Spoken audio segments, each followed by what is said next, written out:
గారికి, బోలిశెట్టి శ్రీనివాస్ గారికి, పొత్సమాత ధర్మరాజు గారికి, చిర్రి బాలరాజు గారికి, మండలి బుద్ధప్రసాద్ గారికి, ఆర్ శ్రీధర్ గారికి, ఆరణి శ్రీనివాసులు గారికి, 2000 పవన్ కళ్యాణ్ మర్చిపోయా. నేను మర్చిపోయినా మీరు మర్చిపోయిన ఎవరు కదా.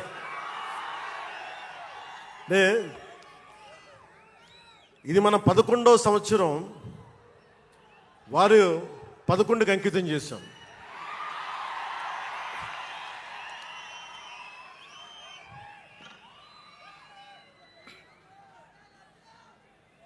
Love you two.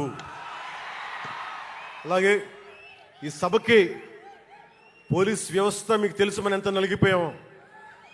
గత 5 ఏళ్లలో మనం ఎంత నలిగిపోయామో మీకు తెలుసు. ఎన్ని ఇబ్బందులు పాలు చేశారో తెలుసు.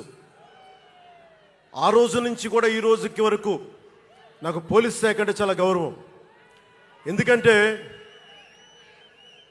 పోలీస్ శాఖకి స్వయం నిర్ణయాలు చేసే హక్కు ఉండదు, డ్యూటీయే ఉంటుంది. బ్రిటిష్ వాళ్ళు పరిపాలించినప్పుడు పోలీస్ కూడా బ్రిటిష్ అధీనంలో పనిచేశారు తప్ప వాళ్ళకి ఇవ్వబడ్డ డ్యూటీ చేశారు.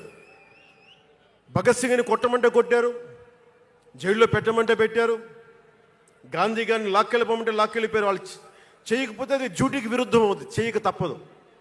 మరి అదే పోలీస్ ఆ రోజున వచ్చారు. స్వాతంత్రం వచ్చిన తర్వాత మిలిటరీ కూడా అంతే.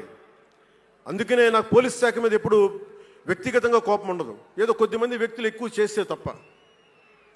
అలాగా ఈ రోజున చాలా గొప్పగా నిలబడ్డ, సహకరించిన పోలీస్ అధిపతి డీజీపీ గారికి, కాకినాడ జిల్లా ఎస్పీ బిందు మాధవ్ గారికి, కలెక్టర్ శ్రీ షణ్మోహన్ గారికి, రెవెన్యూ అధికారులకు, ఇతర పోలీస్ అధికారులకు, మున్సిపల్ అధికారులకు, బందోబస్తు డ్యూటీకి వచ్చి అన్ని జిల్లాల నుంచి వచ్చిన నలిగిపోయి ఎండలో ఉన్న నా కానిస్టేబుల్ సోదరులకు, ప్రతి ఒక్కరికి పేరు పేరున నా హృదయపూర్వక ధన్యవాదాలు, హృదయపూర్వక కృతజ్ఞతలు.